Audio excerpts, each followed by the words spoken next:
നമസ്കാരം. ആണവായുധങ്ങളെക്കുറിച്ചും അത് കൈക്കലുള്ള രാജ്യങ്ങളെക്കുറിച്ചുമുള്ള ചർച്ചകൾ ഈ ചുരുങ്ങിയ നാളുകളിൽ നമുക്കിടയിൽ ഉണ്ടായിട്ടുണ്ട്.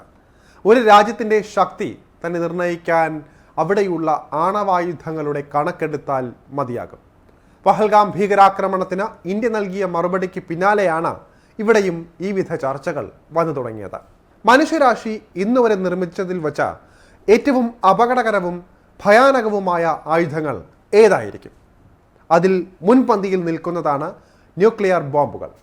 രണ്ടാം ലോക മഹായുദ്ധകാലത്ത് ജപ്പാനിലെ ഹിരോഷിമയിലും നാഗസാക്കിയിലും അമേരിക്ക ഇവ പ്രയോഗിച്ചത് ഞെട്ടലോടെയാണ് ലോകം കണ്ടത്. അന്ന് ആ ബോംബുകൾ വരുത്തിവെച്ച നാശം പിന്നീടുള്ള തലമുറയും അനുഭവിച്ചു. ഇതിൽ കൗതുകകരമായ കാര്യം ഒന്ന് പറയട്ടെ. അന്നത്തെ ബോംബുകൾ ഇന്നത്തെ ആണവായുധങ്ങളെ അപേക്ഷിച്ച് വളരെ ദുർബലമാണ് എന്നതാണത്. ആ ഭീകരതയ്ക്ക് ശേഷം ലോകമെമ്പാടുമുള്ള രാജ്യങ്ങൾ ആണവായുധ പരീക്ഷണങ്ങൾക്കും ഉപയോഗത്തിനും നിയന്ത്രണങ്ങൾ കൊണ്ടുവരണമെന്ന് ആവശ്യപ്പെട്ടു. ഇന്ന് ഇന്ത്യ ഉൾപ്പെടെ ഔദ്യോഗികമായി ആണവായുധങ്ങൾ സ്വന്തമായുള്ള 9 രാജ്യങ്ങളാണ് ഉള്ളത്.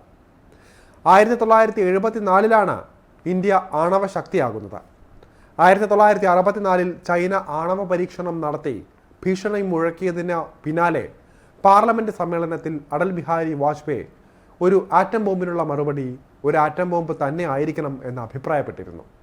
1974 മെയ് 18 അന്നത്തെ പ്രധാനമന്ത്രി ഇന്ദിരാഗാന്ധിയുടെ നേതൃത്വത്തിൽ നടന്ന ആദ്യ ആണവ പരീക്ഷണമായ ഓപ്പറേഷൻ സ്മൈലിംഗ് ബുദ്ധയിലൂടെ ഇന്ത്യ ന്യൂക്ലിയർ ക്ലബിൽ ഇടം പിടിക്കുന്ന 6ാമത്തെ രാജ്യമായി മാറി.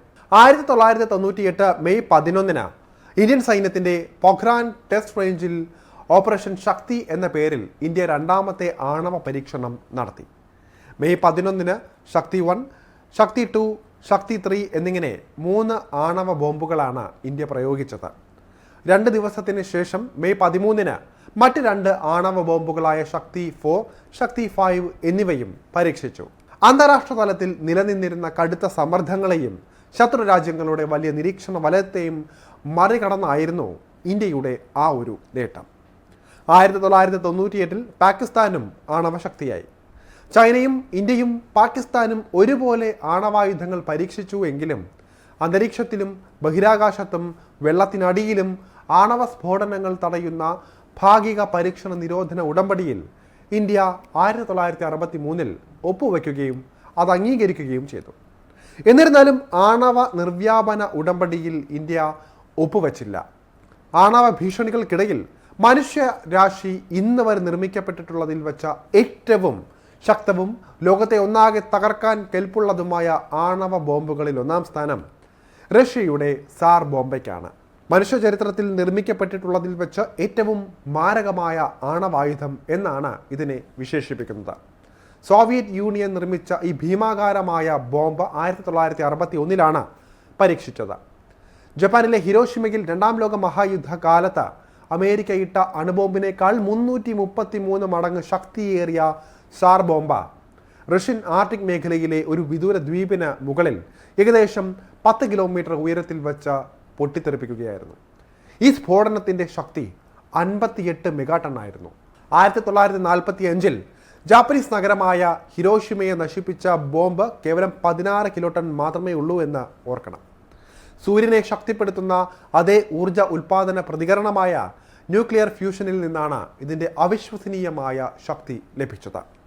പ്രോഡക്റ്റ് 202 എന്നറിയപ്പെട്ട ഇതിനെ ഒരിക്കലും യുദ്ധത്തിൽ ഉപയോഗിച്ചിരുന്നില്ല.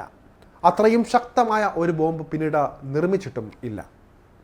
ഇതുവരെ പരീക്ഷിച്ചതിൽ വെച്ച ഏറ്റവും ശക്തമായ 2ാമത്തെ ആണവ ബോംബാണ് കാസിൽ ബ്രാവോ. ഏകദേശം 10 ടൺ ഭാരവും 5 മീറ്റർ നീളവും ഉണ്ടായിരുന്ന ഇത് വിമാനത്തിൽ നിന്ന് താഴെയിടാൻ കഴിയുന്ന തരത്തിലാണ് നിർമ്മിച്ചത്. 1954 മാർച്ചിൽ പസഫിക് സമുദ്രത്തിലെ ബിക്കിനി അറ്റോളിലാണ് അമേരിക്ക ഇത് പരീക്ഷിച്ചത്. സ്ഫോടനം പ്രതീക്ഷിച്ചതിലും 15 മെഗാടൺ കൂടുതൽ ഊർജം പുറത്തുവിട്ട് 15 മെഗാടൺ ശക്തി രേഖപ്പെടുത്തി. തൽഫലമായി ഉണ്ടായ മേഘം അന്തരീക്ഷത്തിലേക്ക് 40 കിലോമീറ്റർ ഉയരത്തിൽ ഉയർന്ന് 100 കിലോമീറ്ററിലധികം വീതിയിൽ വ്യാപിച്ചു. ഈ സ്ഫോടനം സമുദ്രത്തിൻ്റെ അടിത്തട്ടിൽ ഏകദേശം 2 കിലോമീറ്റർ നീളമുള്ളൊരു വലിയ ഗർത്തവും സൃഷ്ടിച്ചു. ചരിത്രത്തിലെ ഏറ്റവും അപകടകരവും വിവാദപരവുമായ ആണവ പരീക്ഷണങ്ങളിൽ ഒന്നായിരുന്നു ഇത്. പട്ടികയിൽ 3ാം സ്ഥാനത്താണ് കാസിൽ യാങ്കി. ഓപ്പറേഷൻ കാസിൽ പരമ്പരയിലെ അമേരിക്കൻ തെർമോ ന്യൂക്ലിയർ ബോംബുകളുടെ പരീക്ഷണങ്ങളിൽ ഒന്നിന് നൽകിയ രഹസ്യനാമമായിരുന്നു ഇത്.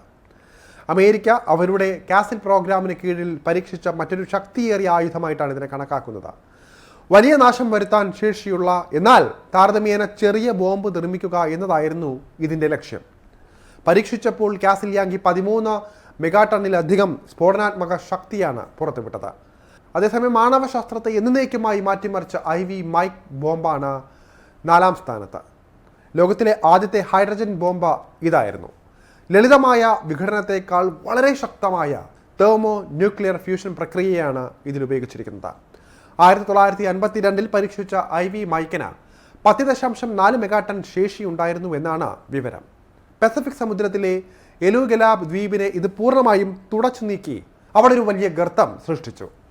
37 കിലോമീറ്റർ ഉയരത്തിലും 160 കിലോമീറ്ററിലധികം വീതിയിലും കൂൺമേഘം വ്യാപിച്ചത് ലോകത്തെ തന്നെ ഞെട്ടിച്ചു. ആണവായുധങ്ങൾ ഒരു രാജ്യത്തിൻ്റെ അഹങ്കാരമാകുമ്പോൾ അപകടത്തിൻ്റെ മറ്റൊരു മുഖം കൂടിയാണെന്ന് നമ്മൾ ഓർക്കണം. നമ്മുടെ ഭൂമിയെ തന്നെ തുടച്ചു നീക്കാൻ ശേഷിയുണ്ട് ഇതിനൊക്കെ. വലിപ്പം കൊണ്ട് മാത്രമല്ല, ആണവായുധങ്ങൾ മൂലമുണ്ടാകുന്ന നാശനഷ്ടങ്ങളും ഭയാനകം തന്നെയാണ്.